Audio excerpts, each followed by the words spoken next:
자, 여러분 반갑습니다. 오늘 수요일이잖아요. 네. 네. 좀 우리나라에 비가 많이 와가지고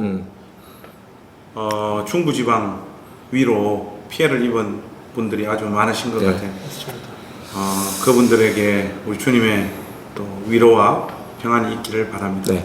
또 어려움 더 많이 겪지 않으시길 바라고 또 날씨가 주님께서 빨리 이제 비 좀 그만 내리게 해주셨으면 좋겠습니다. 눅눅해. 이게 뭐 주님이 비를 내리시는 게 아니라 오늘 아침에 그 라디오를 들어보니까 인간들이 그죠? 워낙 에너지를 많이 사용해 가지고 온난화 현상. 지구 온난화의 어떤 영향으로 지금 오는 문제라고 하던데 참 어쨌든 또 이렇게 비가 많이 오면 어려움 당하는 사람들은 늘 가난하고 힘든 사람들이니까 그렇죠. 마음이 더 많이 이렇게 아프고 합니다. 우리 가족들 가정에 또 어려움이 없길 바라고 또 비 피해로 인해 가지고 어려움 겪고 있는 모든 분들에게 주님의 위로를 함께 전합니다. 오늘은 저희들이 시편 44편 말씀을 함께 나누겠습니다. 이게 이제 고라자손의 시거든요. 네. 그래서 오늘 이 시편 44편을 본격적으로 우리가 살피기 전에 그 전반적인 구조라든지 또 이 시편 44편과 관련한 어떤 정보들 우리가 대략 좀 정리하고 넘어가는 게 좋을 것 같습니다. 우리 박병헌 전사님 네네. 좀 이렇게 소개해 주시죠. 네, 오늘 시편은 고라자손의 세 번째 시편이죠. 마찬가지로 42에서 44까지 다 어떤 탄식하면서 하나님께 울부짖는 그런 기도라고 볼 수가 있습니다. 오늘 시편의 배경으로는 적의 손에 참패를 당한 후에 하나님께 도움을 구하고자 하는 이런 시편의 어떤 배경을 생각을 하면서 여러 가지 이제 학자들이 여러 가지 의견이 있지만 아마도 히스기야 제위 시절에 있었던 사네립의 침공이나 아니면 요시야의 죽음을 배경으로 하고 있다라는 그런 의견들이 굉장히 많이 있더라고요. 그리고 오늘 시편은 26절까지 좀 깁니다. 근데 그래서 크게는 세 단락으로 먼저 나눠볼 수 있을 것 같아요. 세 단락. 예. 1절에서 8절까지의 첫 번째 단락으로 끊을 수가 있고요. 그 다음에 9절에서 22절, 23절에서 26절 이렇게 끊을 수가 있는데 1절에서 8절은 하나님이 과거에 우리 이스라엘 민족들을 택하시고 도우시고 출애굽하셔가지고 새로운 땅에 이렇게 정착까지 그 은혜들을 우리가 들었습니다. 하나님께서 항상 도와주셨죠. 그리고 오늘날에도 우리들 적의 손에서 구해주십시오라는 내용이 1절에서 8절까지 이렇게 담겨져 있습니다. 그러면서 9절에서 갑자기 이제 상황이 이러한 하나님에 대해서 얘기를 하고요. 근데 전쟁에서 져버린 거예요. 그러면서 9절에서 22절의 모습을 보면 9절에서 12절에 전쟁에 패해서 우리가 어떤 고통을 겪고 있는지 그래서 전쟁에서 패한 아픔들 그리고 이어서 그리고 어떻게 욕을 당하고 수치심을 당하고 그 민족들에게 짓밟혀 있는지 그 과정들 그러면서 17절에서 나머지 22절에 그렇게 얘기를 해요. 하나님 저는 그리고 우리 같이 기도하는 사람들 여전히 하나님을 따르고 열심히 믿었는데 어찌하여 이런 고통들을 우리들에게 주고 계십니까? 막 이러면서 자신들의 어떤 하나님을 향한 그 믿음을 증명하듯이 우리에게 한번 찾아보십시오. 우리들 열심히 하나님 믿었습니다. 근데 왜 우리가 이런 고통을 맛봐야 되나요? 이렇게 항변하고 이런 모습들이 또 시편의 기자가 하고 있어요. 그래서 그런지 이 9절에서 22절에 이 항변하는 이런 모습을 보면은 그래서 옛날에 그 유대인들이 그 홀로코스터 때문에 나치 에게 무참히 짓밟힌 그 순간들이 있지 않았습니까? 그 기간 동안 이 시편들이 마치 그때 유대인들을 대변하는 그런 시로 많이 사용되어졌다라고 할 정도로 어떤 자신들의 무고함을 하나님한테 드리는 그런 시편으로 사용되었다고 그래요. 그러면서 23절에서 26편 마지막에 세 번째 26절까지 그럼에도 불구하고 하나님 이 생사 화복이 다 주님께 있사오니 내가 주님께 원망과 같이 이런 소망 또한 둡니다. 주님 그러니까 제발 좀 우리를 건져주십시오라고 소망으로 감청하면서 끝이 나게 되는 시편입니다. 아주 깔끔하네요. 뭐 여기서 끝나도 문제가 없을 만큼 아주 잘 시편 44편을 정리해 주셨습니다. 이게 주식으로 보면 이 시편 44편이 약간 이렇게 내려와서 마지막에 이렇게 탁 올라가요. 반등 느낌이에요. 반등 내서 조금만 이렇게 쭉 내려갈 때 보면 아 이제는 바닥이겠지. 한데 바닥 밑에 진바닥이 있습니다. 진짜 바닥이 있어요. 그럼 진짜 바닥이 내려왔으면 이제 반등하겠지 않은데 이 지하실이 있어. 이게 계속 내려가는 거예요. 제가 왜 이 말씀을 드리는가 하면 그 1절부터 8절 안에 담긴 어떤 분위기를 보면 이 좋아 지금 좋은 날이야. 인생에서 좋은 날이 지속되어지고 있고 무엇보다도 자기들의 조상들에게 하나님께서 은혜를 베푸셨던 그 기억을 지금 떠올리잖아요. 하나님 나 하나님에 대해서 이렇게 한번 들어보니까 좋은 분이네요. 우리 힘이 아니라 하나님의 능하신 팔로서 우리 조상들 어려웠을 때 다 도와주시고 함께 해주셨다는 거 제가 다 들었습니다. 네. 이게 얼마나 귀한 고백이에요. 그리고 실질적으로 여기 보면 그 3절 끝에 보면 주께서 그들을 기뻐하신 까닭이니라. 하나님께서 우리 조상들을 다 기뻐하셔서 하나님께서 그들에게 능력을 베풀어 주시는 것 이걸 하나님께서 기뻐하셨던 분이십니다 하고 이런 고백들을 토해놓으면서 6절 또 한번 보세요. 그래서 나는 내 활을 의지하지 아니할 것이라 내 칼이 나를 구원하지 못하리라. 이게 귀한 신앙 고백이잖아요. 맞습니다. 그래서 또 8절은 오 목사님이 한번 읽어주시겠습니다. 우리가 종일 하나님을 자랑하였나이다. 예. 우리는 하나님의 이름에 영원히 감사하리이다. 셀라. 제가 이 1절부터 8절을 보면 인생에서의 어떤 사계절 중에 특히 봄과 여름 같아요. 아주 뭐 묵상하면 하나님의 은혜가 느껴지고 기억되어지는 날들.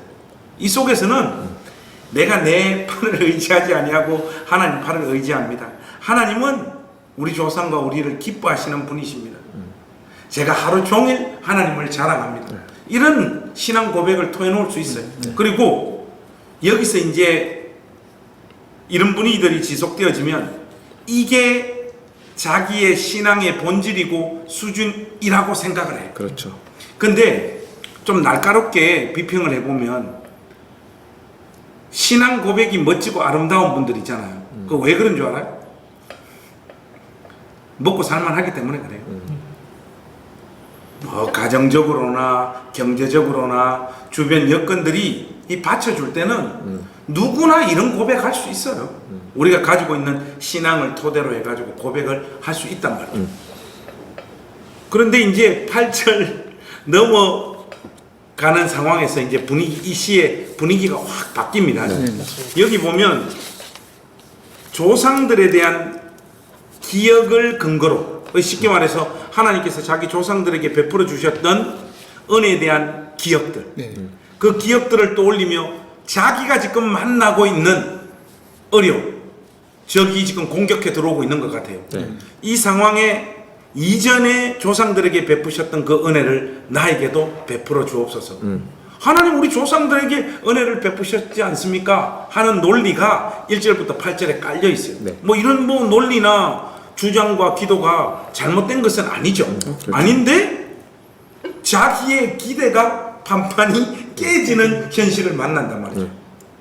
그 오 목사님 뭐 우리가 보통 보면 이 지금 시편 44편의 저자가 자기 조상들에게 은혜를 베풀어 주셨던 그 기억을 떠올리는 것이 우리에게는 뭐라고 생각되어지세요? 뭐 사실 1절에서 3절이 조상들에게 행하신 일이잖아요. 그렇죠.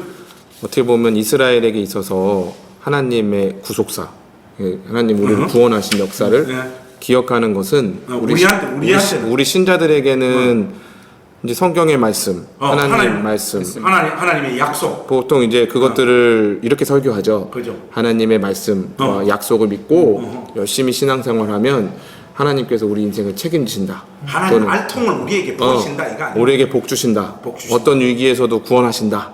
이제 이런 어떤 설교들에 우리가 아멘하고 그렇죠. 또 실제로 그런 걸 경험하기도 하고 그렇죠. 이제 이런 날들이 8절까지에서의 날들이죠. 그러면서 이제 신앙은 이런 거야. 하나님께 기도하면 돼. 하나님 말씀대로 살면 복 주셔, 축복하셔. 왜 why not? 왜 안 되겠어? 하면서 하는 그런 이제 여름까지. 아 요즘 부쩍 영어를 자주 쓰시죠. 자 요즘에 자꾸 영어 그 원서 조금 이렇게 번역기 돌리다 보니까 아, 우 목사님이 어제 오늘 좀 이따가 우리 촬영한 조지 뮬러 번역을 했는데 아니 우 목사가 언제 영어 공부를 이렇게 했어요? 나 깜짝 놀랐어요. 그 번역을 보고 했더만 도대체 어떻게 된 거냐 했더만 팝하고 넣어가지고 돌려가지고 팝하고 한 60% 정도 이렇게 번역해내거든요. 그걸 이게 이제 통밥이 있잖아요. 국어 장문과 평상시 읽어놨던 어떤 통밥으로 그 나머지를 딱 보충해가지고 나름 번역을 했더라고. 영어 공부하고 전혀 상관없는데 국어 장문. 번역이 상당히 괜찮아요. 그치 내가 그거 보고 깜짝 놀랐는데. 아무튼 그래서 예. 왜 자꾸 벗어나세요? 아무튼 그래서 이제 여름까지가 이제 8절이고 그래서 이제 그런 날들이 우리 신앙의 전부라고 생각하면 안 된다라는 게 이제 9절부터 목사님이 얘기해 주시면 됩니다. 쉽게 말해서 이 시편 기자가 자기 조상들에게 하나님께서 은혜를 베푸셨던 기억을 우리의 경우에 빗대서 이야기하자면 하나님 말씀인 것 같아요. 하나님 말씀에 이렇게 말하고 있지 않습니까? 하나님을 찾는 자에게 하나님께서 도움을 주시는 분이라고 말하지 않습니까? 거기서 하나 더 보태자면 목사님들의 설교라고 말합니다. 그렇죠. 제가 보면 목사님께서 그렇게 설교하실 때 어려운 중에서 하나님 의지하는 자에게 하나님께서 자기의 알통과 능력을 보여주신다는 거, 그 설교에 제가 아멘 했습니다. 하나님 그 약속 의지하여 내가 지금 겪고 있는 이 어려움 하나님 능하신 손에 올려드리오니 해결하여 주시옵소서. 그렇죠. 그게 지금 1절에서부터 이 8절의 내용이에요. 네. 그런데 이 시편 기자가 맞이하고 있는 현실은 9절에서 12절이에요. 거기 한번 보실까요? 9절에서 12절 보니까 그러나 이게 그냥 확 분위기가 지금 바뀌잖아요. 접속하고. 그러나 이제는 이게 그 로마서 3장 21절에서는 이게 긍정적인 의미의 그러나인데 그렇죠. 여기서는 완전 그러나 이제는 부정적인 그러나 이제입니다. 그러나 이제는 주께서 우리를 버려 욕을 당하게 하시고 우리 군대와 함께 나아가지 아니하시나이다. 주께서 우리를 대적들에게서 돌아서게 하시니 우리를 미워하는 자가 자기를 위하여 탈취하였나이다. 주께서 우리를 잡아먹힐 양처럼 그들에게 넘겨주시고 여러 민족 중에 우리를 흩으셨나이다. 주께서 주의 백성을 헐값으로 파심이여 그들을 판값으로 이익을 얻지 못하셨나이다. 참 이렇게 약속의 은혜를 베푸신 기억들, 하나님의 약속을 의지하여 도움을 강구했는데 만나고 있는 현실은 시궁창이에요. 이 시궁창으로 이 삶이 내몰린단 말이에요. 근데 이것은 이 시편 44편 기자만의 경험이 아닌 것 같아요. 그렇죠. 우리 삶에도 우리의 기도가 하나님 앞에서 판판이 외면당하는 날이 얼마나 많습니까? 그래서 저는 이런 말씀을 좀 드리고 싶어요. 신앙을 공식화하는 것은 정말로 큰 문제예요. 그렇죠. 가만 보면 우리가 이게 이제 개인적으로 보자면 자기의 어떤 신앙적인 칼라 이런 것들을 고수하고 붙잡는 분들 있잖아요. 반드시 하나님은 그 사람의 인식 안에 담겨져 있는 어떤 하나님의 세계, 신앙의 세계에 대한 틀을 생애 가운데 몇 번이나 깨뜨리시는 분이에요. 맞아요. 하나님이 우리가 아무리 믿음이 좋다고 하더라도 하나님이 어떻게 우리 인생들의 머리 안에 갇히시는 분이시겠어요? 그렇죠. 어제 저 멀리서 우리 교회 다니고 싶으셔가지고 우리 교회를 이렇게 찾아오신 분이 있어요. 그러니까 이제 관건은 저거잖아요. 집을 얻는 거. 그래서 뭐 이분 가지신 돈이 얼마인지 또 어느 지역에 사시면 좋은지 해가지고 어제 다 그런 거 알아드리고 우 목사님하고 저하고 뭐 이렇게 상담도 해드리고 그랬던 분이 있었어요. 어제 교회 찾아오신 분이 있었는데, 근데 이분의 확신이 뭔가 하면 이제까지 적은 돈으로 넓고 깨끗한 집에서 하나님께서 살게 하셨다는 거예요. 이때까지가. 그래서 이번에 이 행신 근처에 오셨어도 하나님께서 그렇게 똑같이 역사해 줄 줄로 저는 믿습니다. 이렇게 이야기를 하시더라고요. 그래서 저는 진짜 진심으로 하나님께서 그런 은혜를 어제 그분에게 베풀어 주셨으면 좋겠어요. 이번까지는 그랬으면 좋겠어요. 이번까지는 그래야지 또 우리 교회 와서 신앙생활 잘 할 수 있으니까. 그러게요. 그런데 우리 인생에서 이런 어떤 확신으로 또 하나님을 내가 이때까지 경험했던 어떤 틀 속에 하나님을 가두려고 할 때마다 우리의 예상과 기대를 벗어나시는 하나님의 모습을 우리가 인생 가운데 수도 없이 만난단 말이죠. 그렇죠. 이게 조금 확장하면 이런 문제까지 나올 수 있어요. 교회에서 이렇게 신앙생활 하시던 분들 보면 대부분 보면 자기가 옛날에 뭔가 참여했고 뭔가를 해서 은혜를 받고 좋았던 기억들을 새로운 교회에 와서도 똑같이 해보고 싶어 하는 그렇죠. 거예요. 적용하시려고. 내가 옛날에 이거 해가지고 성공했어. 아주 좋아서 여기서도 해보고 싶다. 맞아요. 그렇게 해가지고 대응되어지는 경우도 있어요. 그런데 상황이 다른 곳에 그것을 적용했을 때 옛날하고 똑같은 결과가 안 나오는 경우들이 훨씬 더 많다.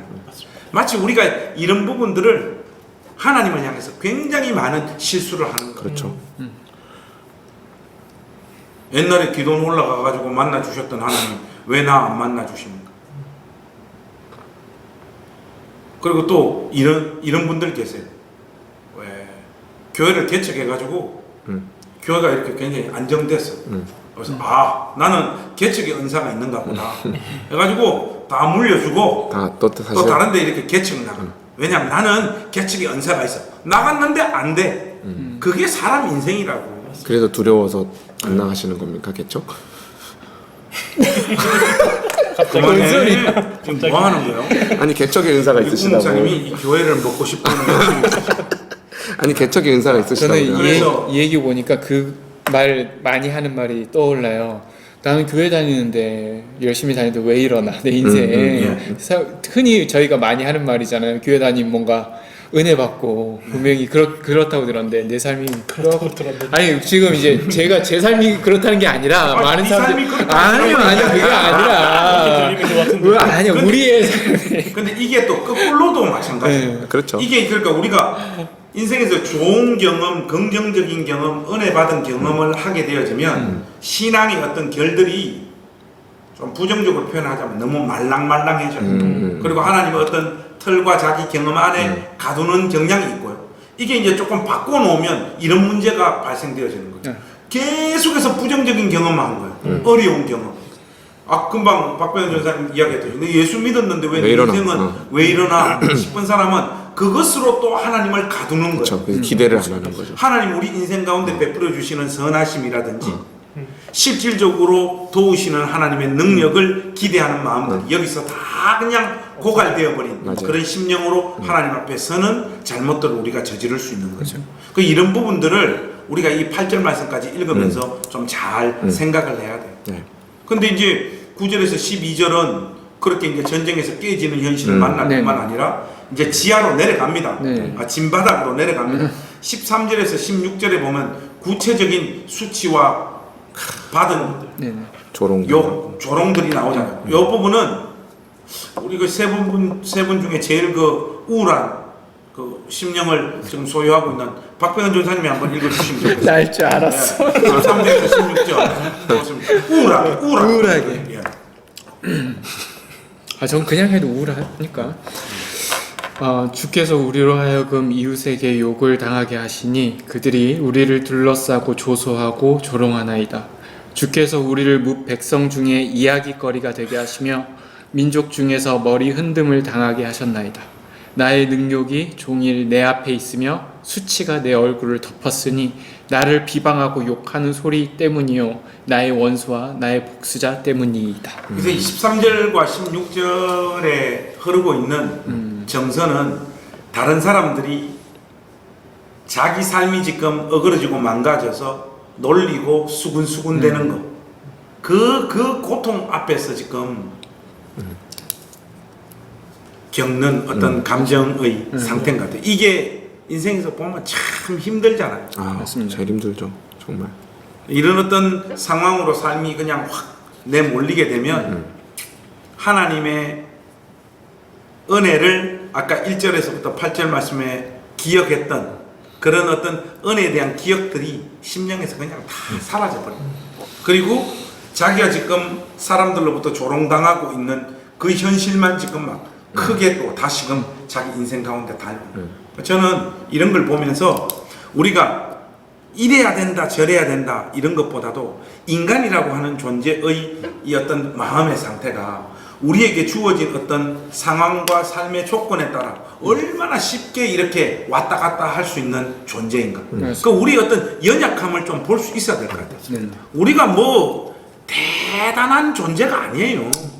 대단한 존재가 아니에요. 그 페이스북이나 이런 데도 보면 제 재미난 게 있어요.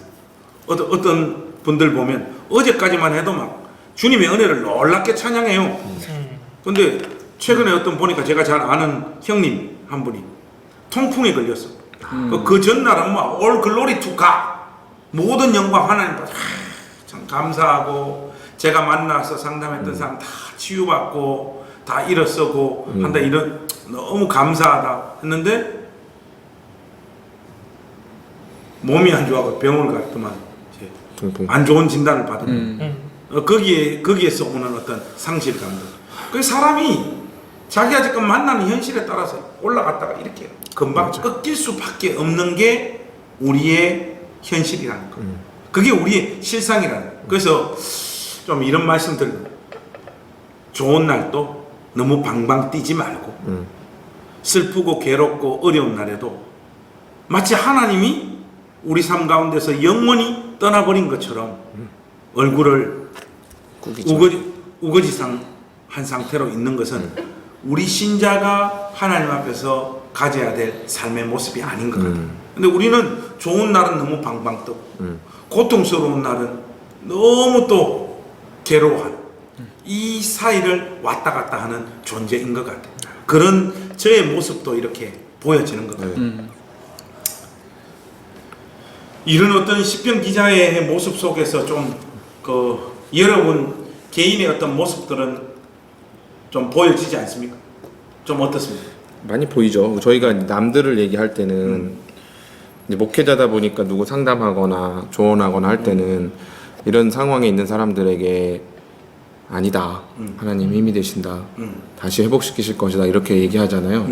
근데 또 막상 어떤 내 문제로 다가왔을 때는 그 하나님의 어떤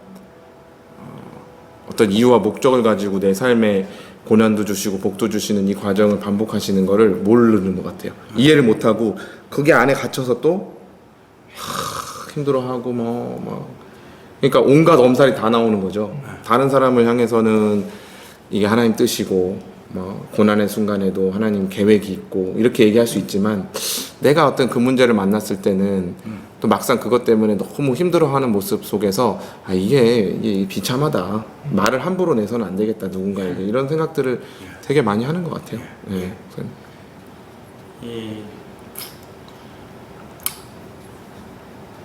우리의 모습을 사실은 적나라하게 보여주는 시편이라고 할 수 있습니다. 자 이제 이어지는 상황이 어떤 상황인가 하면 어려움이 있어요.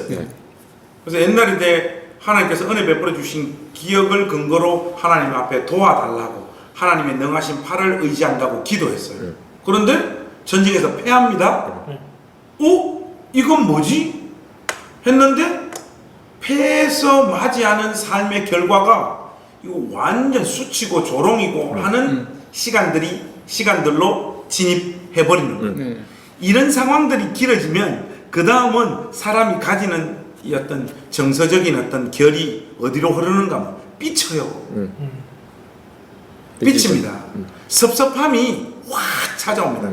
여기 보면 17절에서 22절 보면 이 지금 시편 기자는 하나님을 향해서 완전 삐쳤어요. 그 마음이 너무 섭섭한 마음까지 이렇게 내려가는 것을 우리가 볼 수 있습니다. 그 17절에서 22절 한번 보실까요? 이 모든 일이 우리에게 임하였으나 우리가 주를 잊지 아니하며 주의 언약을 어기지 아니하였나이다. 이런 어려움 속에서도 제가 하나님 언약을 기억했지 않느냐 이 말이잖아요.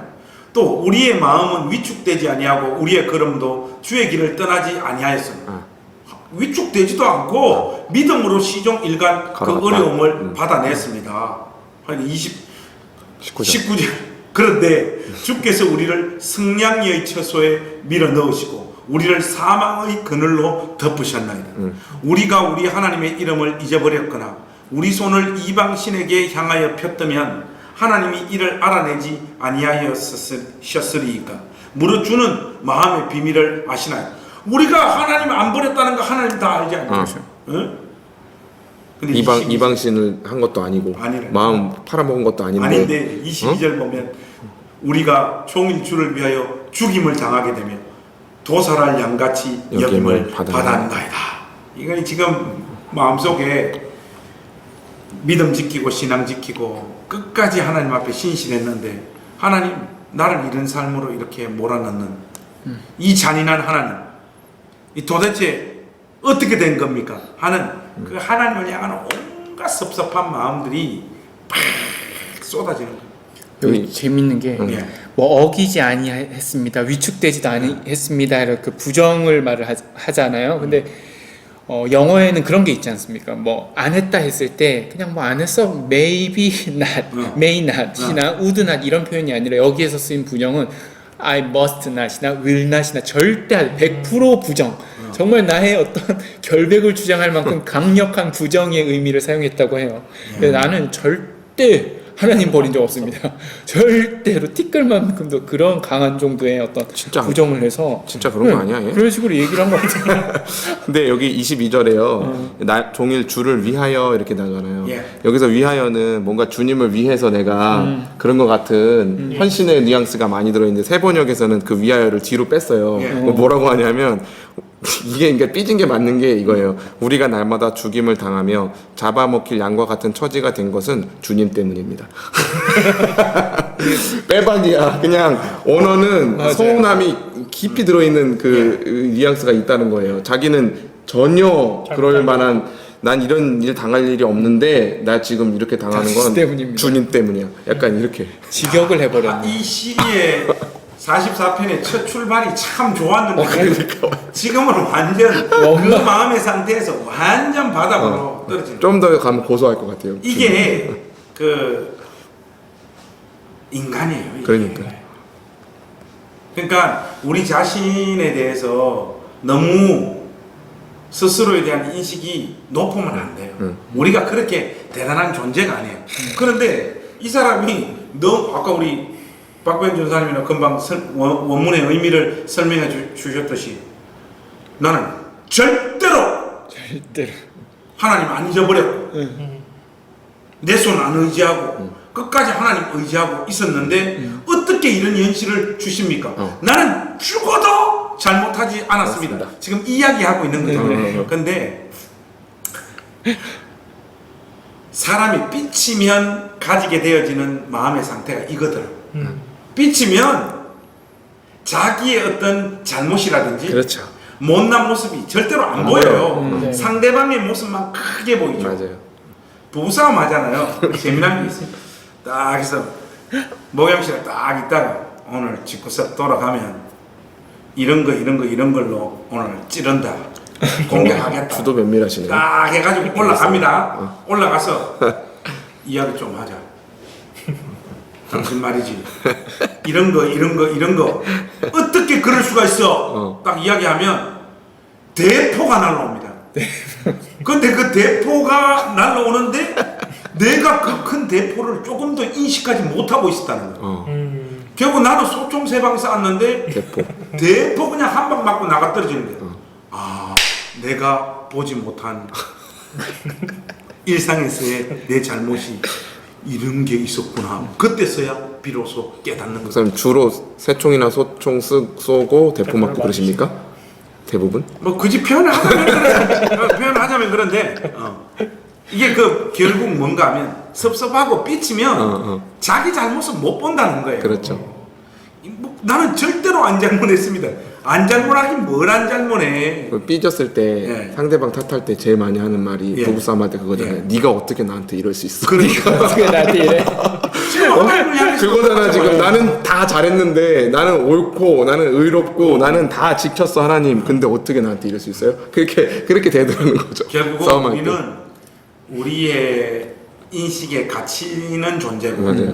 또 우리를 아무리 깊이 성찰하고 우리 자신들을 객관화시키려고 해도 우리를 못 보죠. 객관화시키지 못하는 존재들. 우리 잘못을 못 보는 거예요. 못 보죠.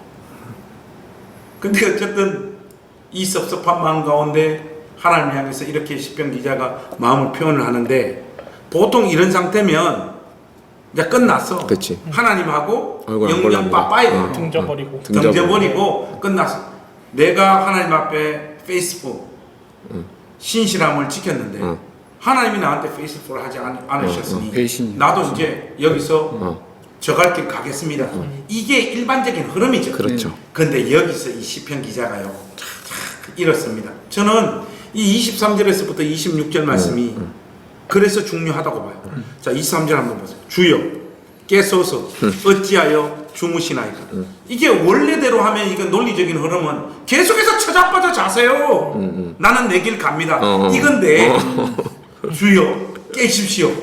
어찌하여 주무시나이까. 일어나시고 우리를 영원히 버리지 마소서. 그 하나님을 붙잡잖아요. 이게 귀한 거예요. 이게 그 섭섭한 마음 가운데서도 자기 감정에 함몰되어져서 그쪽으로 자기 삶을 몰아가는 것이 아니라 하나님 일어나셔서 또 24절 보시면 어찌하여 주의 얼굴을 가리시고 우리의 고난과 압제를 잊으시나이까. 우리의 영혼은 진토 속에 파묻히고 우리의 몸은 땅에 붙었나요. 하나님 지금 내가 어떤 상황 가운데 처해 있다라는 거 하나님 아시오니. 26절은 우리 같이 한번 읽어보실까요? 네. 시작. 일어나 우리를 도우소서. 주의 인자하심으로 말미암아 우리를 구원하소서. 이 마지막에 하나님을 향하여 도움을 요청하는 그 핵심적인 근거가 뭔가 하면 주의 인자하심.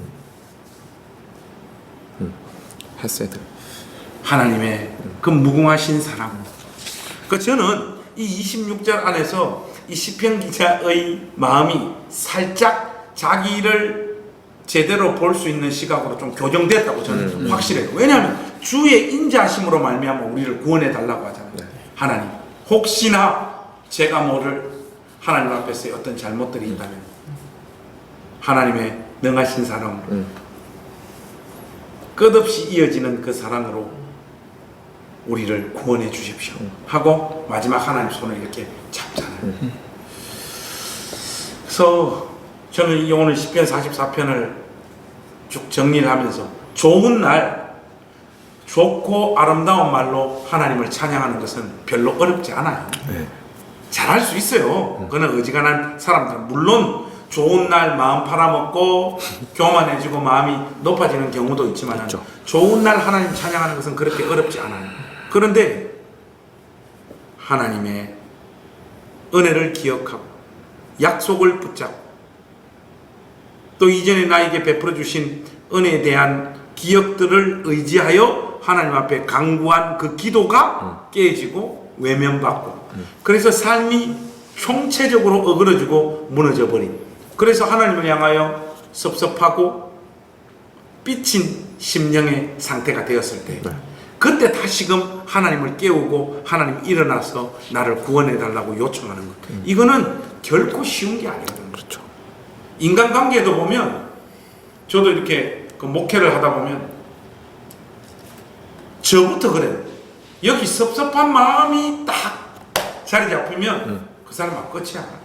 보통은 삐치면 회복되어지는 경우를 내가 거의 보지를 못했어요. 맞아요. 그때 관계에 굉장히 가벼움을 많이 느끼죠. 네. 그래서 뭐 최근에 제가 들었던 어떤 상담의 내용도 그런 게 있어요. 부모님들은 신앙생활을 지금도 잘하세요. 근데 아들은 신앙생활 잘 안 해. 그래서 왜 안 하냐 하니까 하나님이 우리 가정의 의리를 안 지키셨다. 어릴 때부터 교회 잘 다니고 부모님들은 굉장히 신실한 분들이죠. 지금도 신앙 안에 있는데 아들이 교회를 안 다닌대요. 30살 훌쩍 넘었는데 이유는 하나님은 나와 우리 가정에 의리를 안 지키셔. 이게 그 어떤 섭섭한 마음이 찾아왔을 때 팽 돌아서 더 이상은 예배 자리, 하나님 섬기는 자리에 나는 가지 않겠다. 이렇게 탁 마음 먹어버리는 일들이 많죠.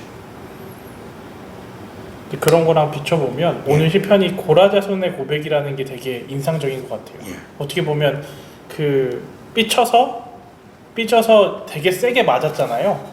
고라가 그렇지. 죽게 된 그 사건을 생각해 보면 사실은 되게 많이 아프고 그냥 그 포커스를 우리한테 줬을 경우에 이스라엘 백성 중에 고라 자손한테 줬을 경우에는 이 사람들은 되게 아픈 경험, 쓴 경험을 한 거잖아요. 그런데 고라 자손 그들의 후손의 고백은 그 안에서 하나님 공의의 하나님을 만난 모습을 고백하고 있는 거라서 그게 되게 값진 고백인 것 같아요. 좋습니다. 그래서 사실 예수 믿고 살다 보면 하나님을 향해서 섭섭한 마음이 드는 날이 많아요.